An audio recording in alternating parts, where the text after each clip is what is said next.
Well, I've been looking around and there aren't really too many videos of these out there on YouTube, so I figured I'd go ahead and post one.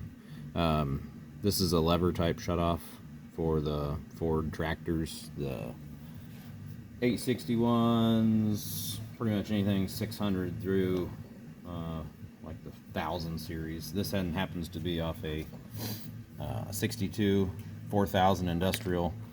A lot of guys go to the ones that have the thread end shut off, and there's videos out there on how to rebuild them.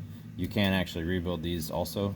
Rebuilt this one probably maybe 5-6 years ago, and it just started developing a drip, so I don't know if something got in the end where the little nylon seat is or what happened to it exactly, but we're about to find out.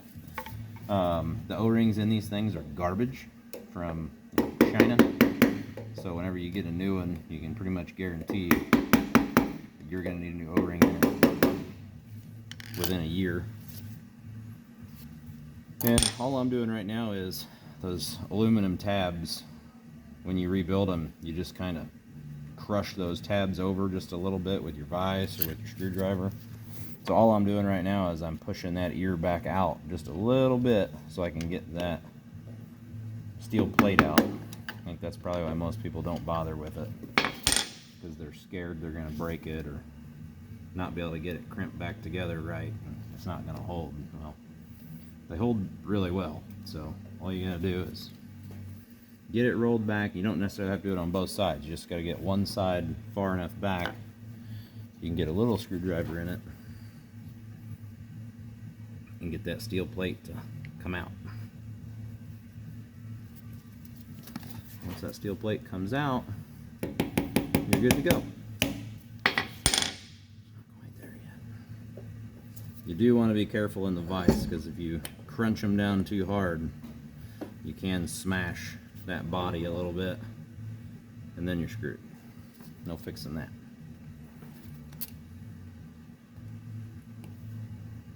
We're almost there.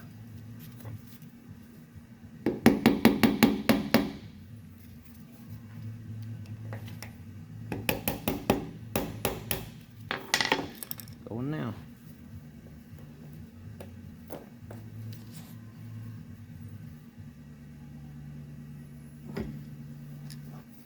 Said, just want to be careful you don't smash the shit out of them, because that's how you destroy them.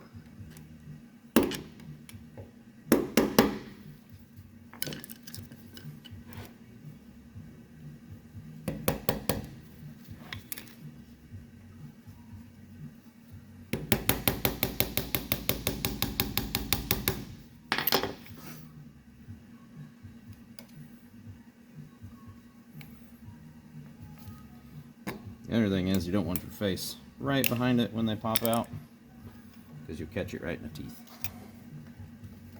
That little spring doesn't have a ton of juice, but sometimes.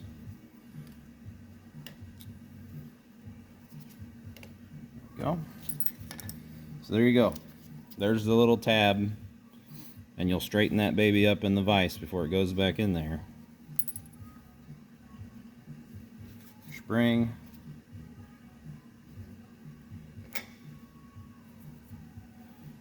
And there's your O-ring.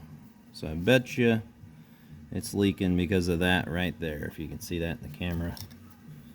That little edge needs cleaned up. So what I'm going to try to do on this one, I'm going to clean this body all out with some carbon choke cleaner, and then I'm going to grab some valve lapping compound. I'm going to put it on that nylon seat. I'm going to spin it in there till I feel like I get a cleaned up edge, and I'll show you some of that here in a minute. So there you go. Easy to take apart, and they're easy to go back together. You can change out that O-ring. Probably going to leave that O-ring in there because it looks pretty good.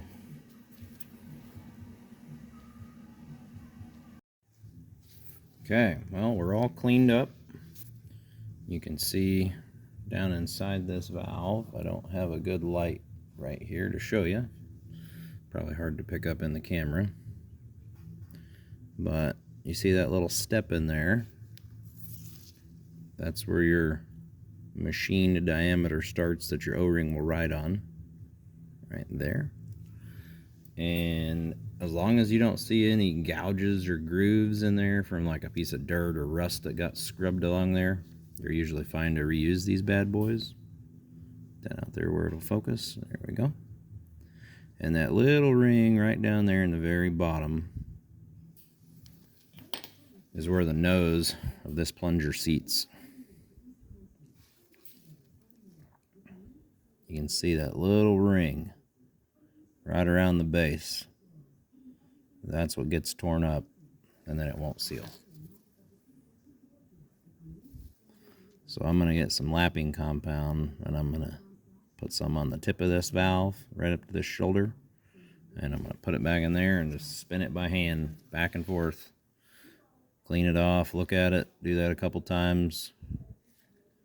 Yeah, you can see that little ring right in there. That's your sealing edge.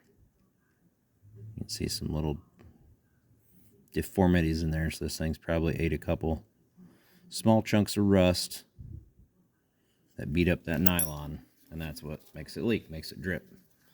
So I gotta run up to the other garage, grab my lapping compound, and I'll be back, and I'll try to get a good shot of that with a good light before I start, just so you can get an idea when you take yours apart what it looks like before and after. Sorry if you're getting the noise of the rain in the background. It's been raining pretty good on us here the last few days. Doesn't seem like it's going to stop.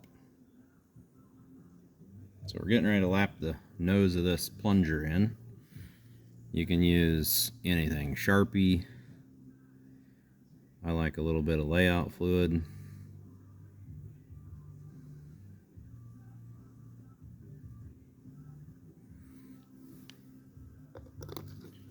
Let that dry for a minute.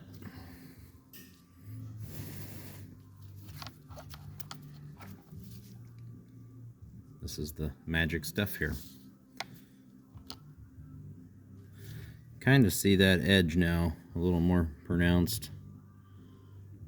The layout die kind of reveals it. When we lap this thing, you'll see a little ring where it's actually contacting, making your seal.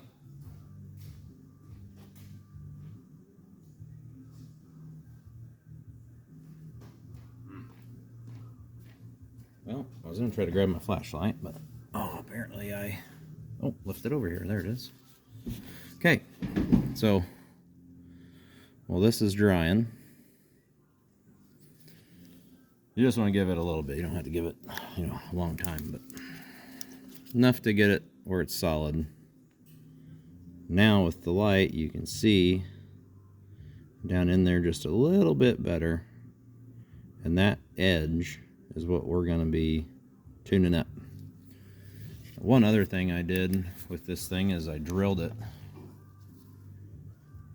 That passage right there, I want to say it was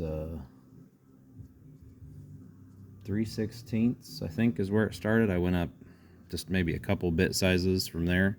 You don't want to go crazy because you got to keep that edge clean. So you don't want to blow that edge completely out of there. Your inverted flare seats right in here, right on that range. So you want to make sure you keep enough meat there. But what you'll notice is there's burrs in that passage, because China does such a great job making these. But once you clean that up, you get a fair amount of crap out of it. And basically you're just trying to get that passage back to normal size, not constricted from junk being in it.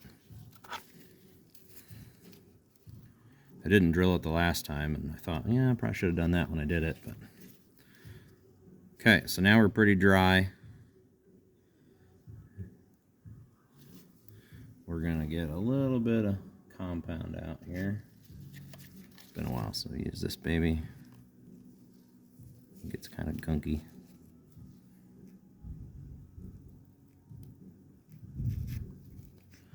There's a little bit. And this stuff comes out, it's coarse.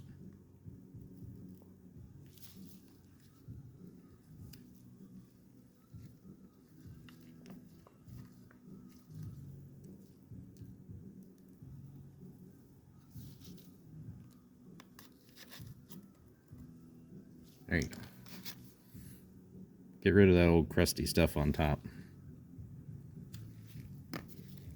You just want a tiny bit. Because, I mean, you're not doing a valve, you're just doing a little plunger tip, so.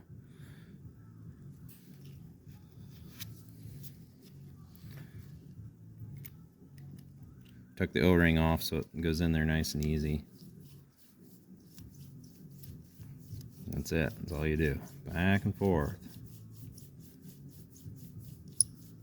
And I'm letting the plunger kind of spin in my hand. I'm not raking the same spot over and over and over. I'm making full revolutions, if you can see that. You kind of back it off a little bit.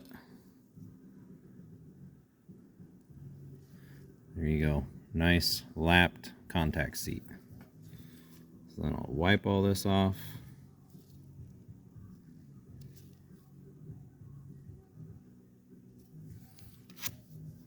Put some more on. Typically I'll do this 3 or 4 times, clean it all up. That's a little too much compound.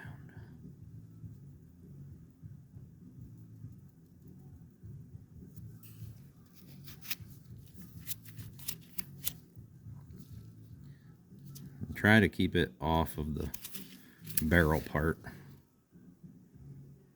if you can.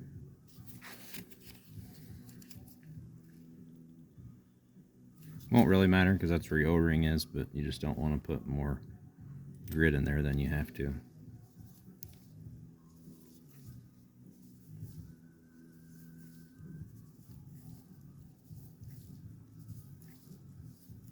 And basically, I mean, you can't replicate feel over a video, but you're just kind of feeling that plunger. You'll feel it hang up and stop, and then it turns smooth again.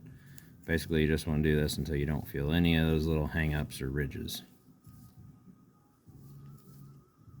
That's feeling pretty good.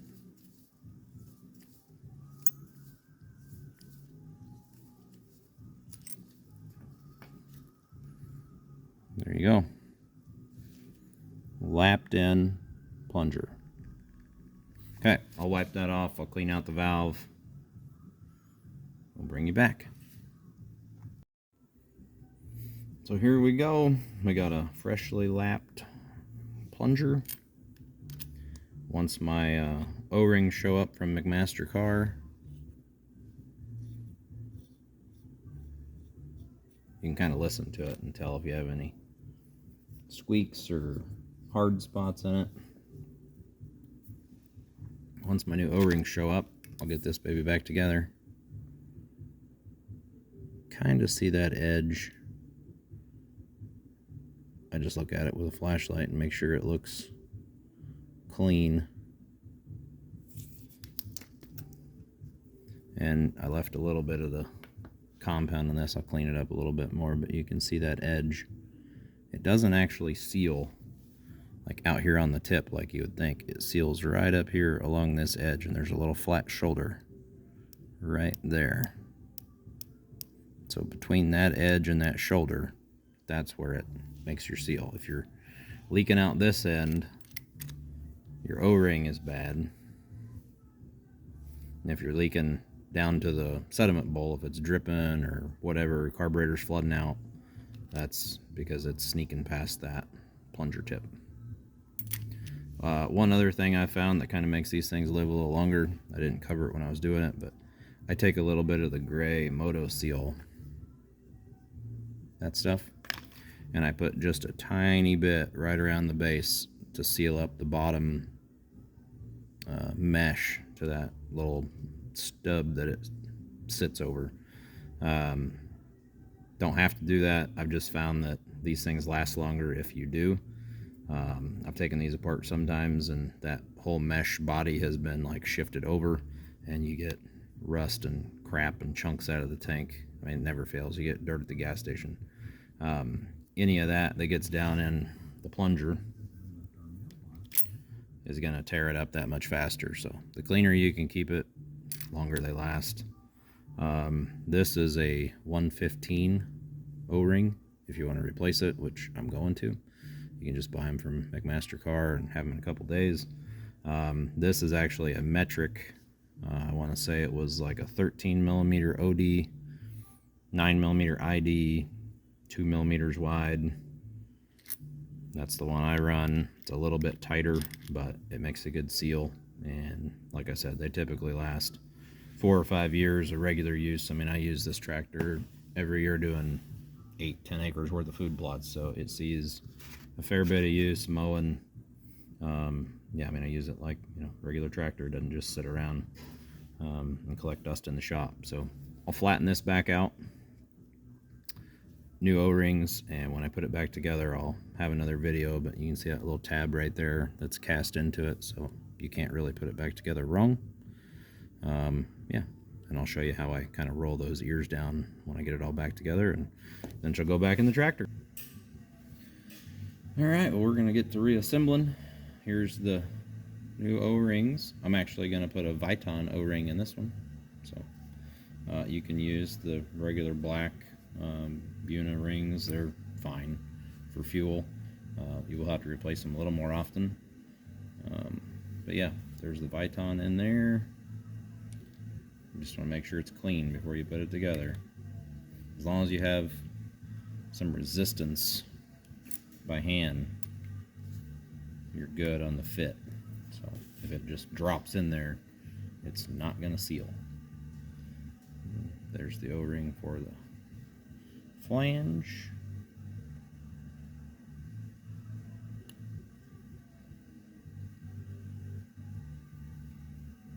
And basically it's going to go together just like that. So, see if I can get this on the bench.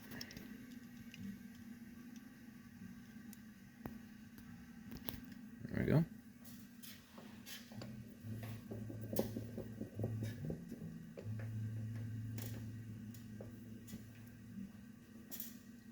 Like I said before, you don't want to crush them. So kind of be careful putting it in the vise. And you want to get the one edge that you're not going to try to roll too much in there first.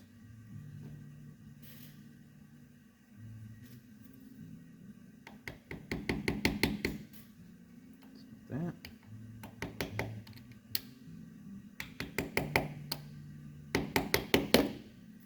There you go. Back together. It's real tempting just to smash these things in the vise, and that's how you screw them up. Okay. Need to cheat it just a little bit.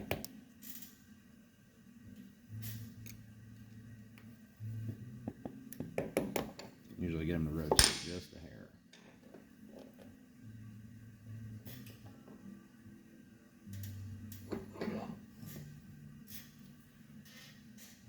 Looks good.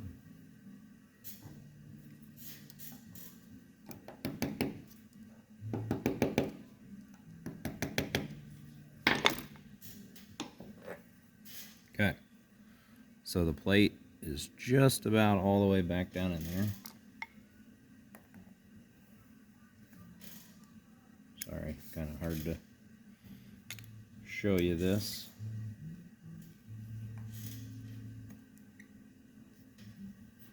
Let's see it.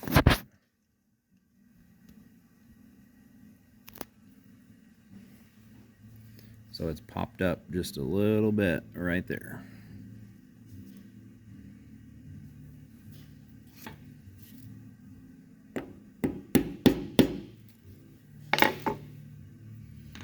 That's it. Then I take it to the vise and I just bite those ears down just a little bit.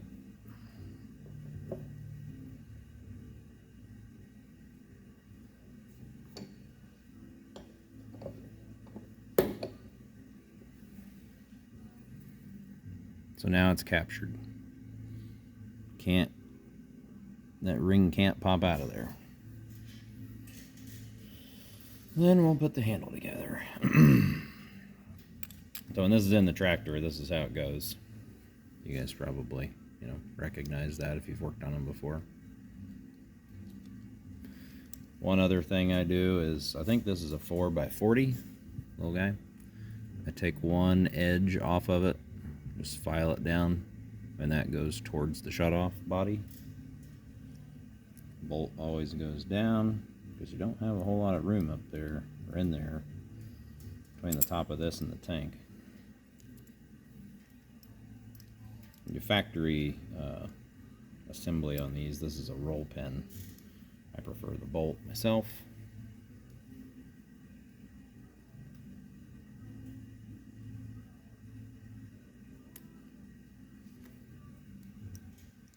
Oh, come on. Of course it's going to be a pain in the ass.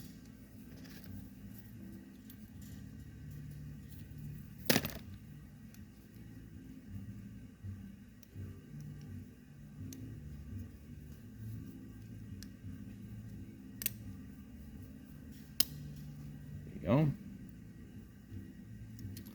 Oh, one more little thing.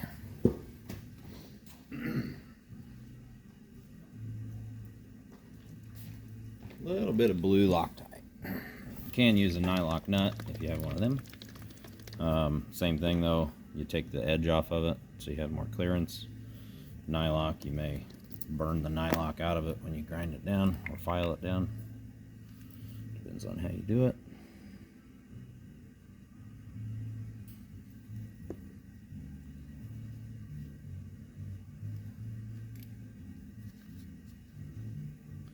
This one I smashed down a little much.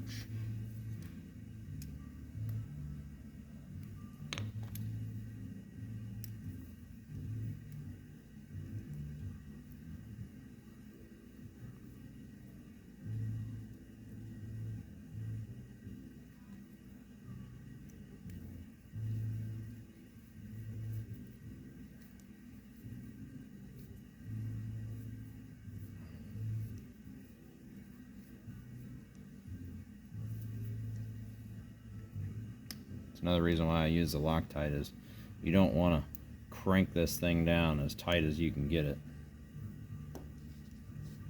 You want it snug, but it has to be able to move on that lever.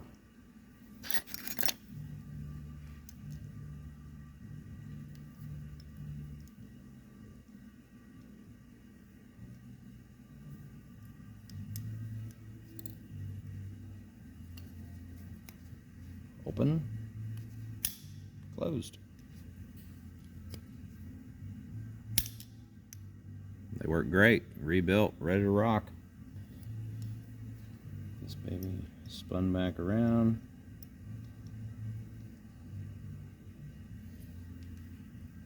I usually try to index them the same, but you don't always have to. That nut you can see,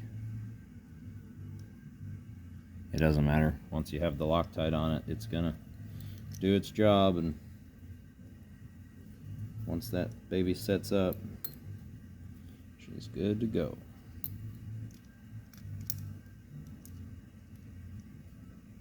But if you do want to index them together, you just rotate that around.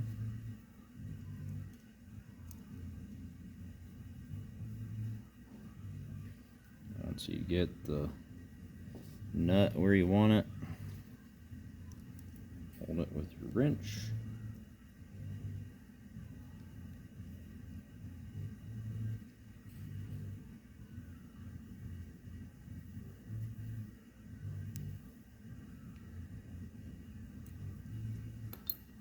There you go.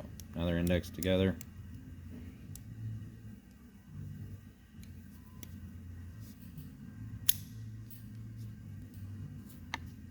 Flat side towards the body. Kind of see that in there, the light. Same thing here, flat side towards the body.